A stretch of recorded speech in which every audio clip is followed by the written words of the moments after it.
And good morning from Suwannee County Airport in North Florida over by Live Oak. There's my runway strip I'm heading for. They cut me out just a little piece of the grass there from our mowed area right here. The airport, I don't know why, but they left a little strip down there, which I'm appreciative of because I'm going to use that for my runway. I'm going to stay out of that wet grass. When I hit that wet grass, it throws up all the water into my face shield, my glasses, and on my cameras. So it'll be nice to get down that little dry strip of grass right there. So this old geezer comes walking up. I'm set up, getting ready to take off, and he just throws the wing down, and he tells me he's going on a short flight. And I went, oh, okay, well, come on up and join me. He goes, well, I'm just flying over to my truck over here. And I went, oh, all right. So I'll just wait a few minutes. He said it's going to be a short flight, so we'll let him do his thing and get out of my way, and then I'll go flying. It looks like he's getting ready to go. He's doing an engine run-up. Yeah, okay. He's about ready. And then after he takes off, then I'll run down my little runway there.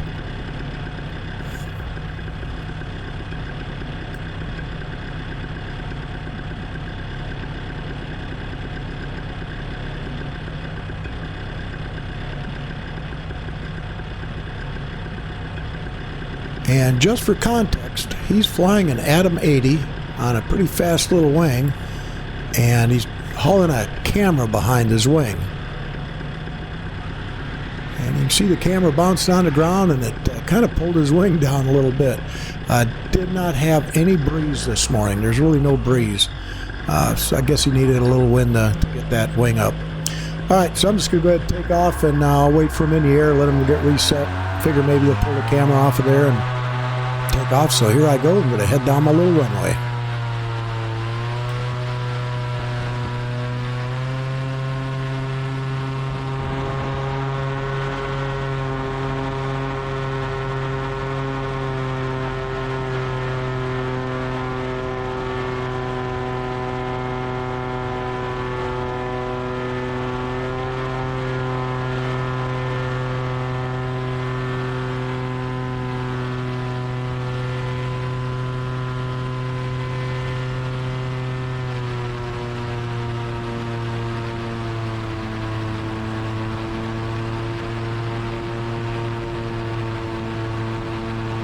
Well, okay, it looks like he's getting reset there.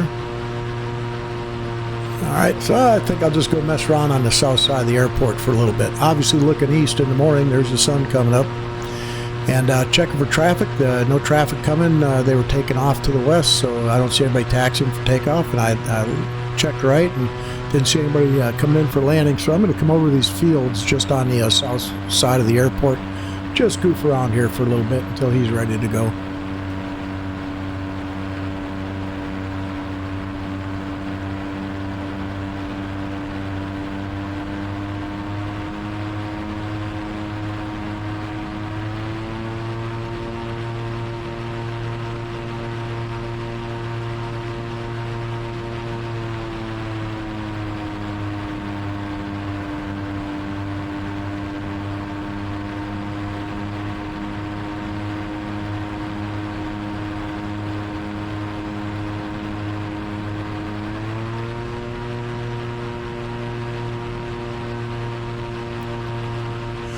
All right, goofing around long enough and made my way back around the north side, and yeah, he's still messing with his wing. I guess he's going to try that one. So, all right, not ready to go yet. We'll take another check for traffic, and then we'll get back out on the south side and goof around a little longer.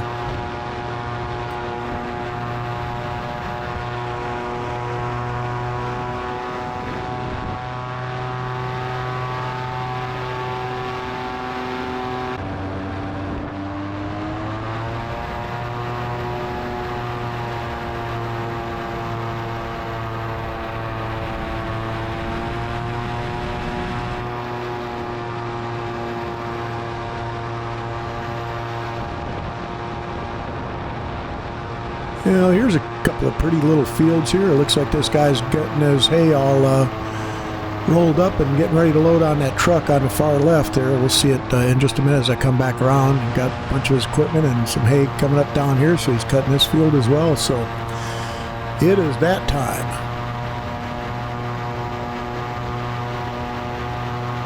Oh yeah, there's the truck, and there's all the hay rolls getting ready to load up and go. We'll give it a few more minutes of messing around out here, just flying these fields and poking around and looking for deer and wildlife and things. You can see the airport out there at my 12 o'clock. We'll go over there in a little bit and see how my buddy's doing.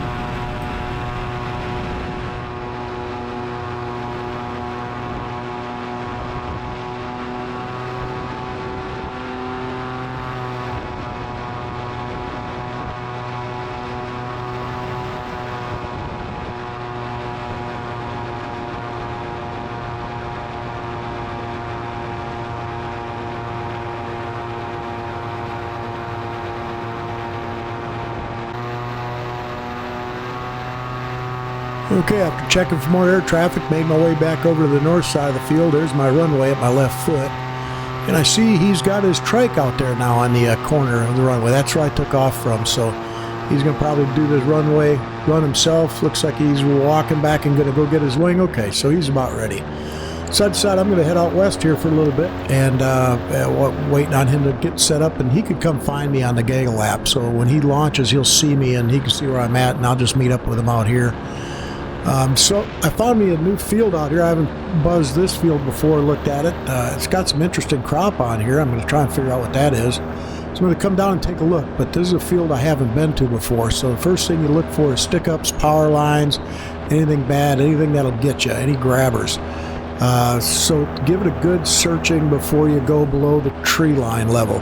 As long as you stay up above the tips of the trees, you'll be okay because all the power lines around here are below the tree tops. The trees grow taller than the power lines plugged in, so just give it a good look-see. And sometimes in these fields you'll see power lines coming down these rows like in the middle because could be a little road there, some access road, and they'll run a power line down that. So don't run in between those trees until you've had a good look at it. Make sure there's no snags and stick-ups there that's going to get you.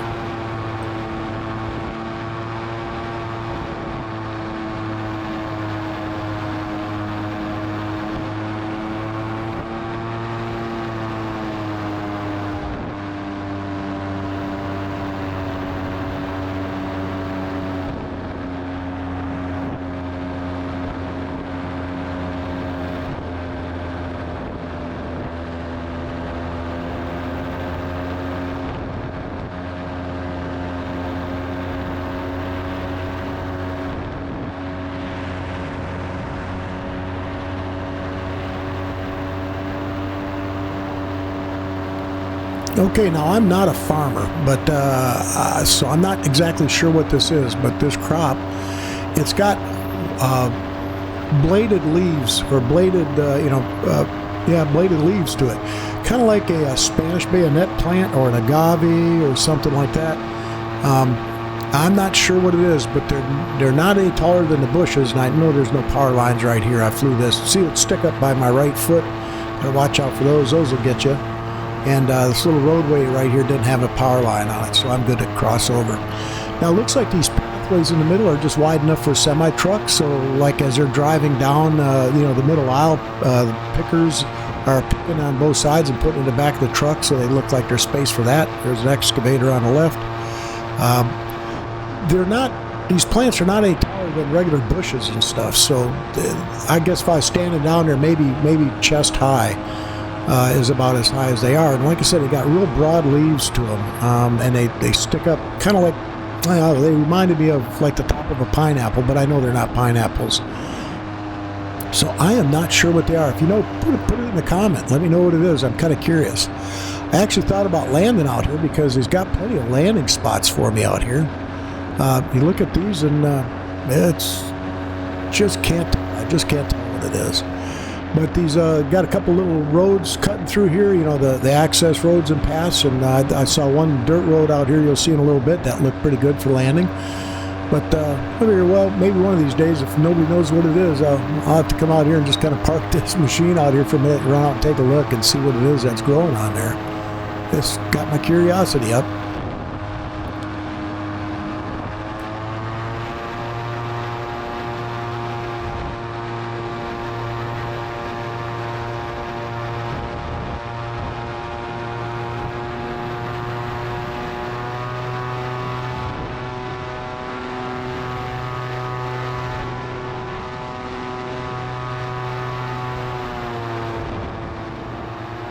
All right, I've been out here goofing around long enough, and I don't see my friend. He didn't come up on gaggle, so he isn't airborne yet. I gave it quite a bit of time to see if he'd pop up.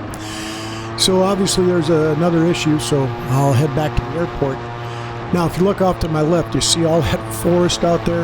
You don't want to land in that because you're going to end up in the top of a tree somewhere. And I've got some, climb down gear with me if I need to, but that's not a fun thing to get out of. You land up in the top of one of those trees, you got to climb down 100 feet, and then now you're going to get your trike out of the top of the tree and your wing, and all a big mess. So always keep a good landing spot, at some place you can go. And so this is pretty good on this side of the road.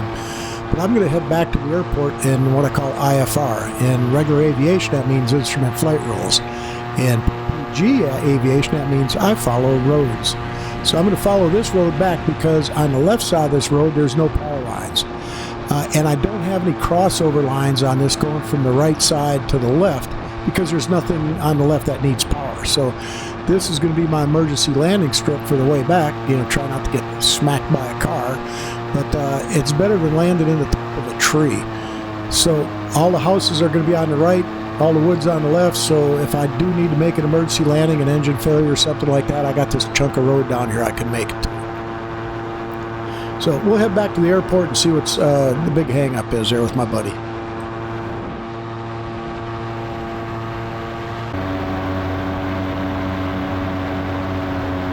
Okay, so after clearing for air traffic and everything's fine, I'm coming on in, and I'm coming in this way because I'm away from the runway, but I'm not over the top of the house because I'm low and slow. Engine failure on close approach like this, you still want to make sure you don't end up on somebody's rooftop, so or in the way of another aircraft. So I can see that my friend is out here. There's my runway in front of me. A little grass strip, and I can see he's still messing with his wings, so I think I'll go ahead and put it on the ground, and we'll see if I can give him a hand or what the issue is. There's my little piece of dirt.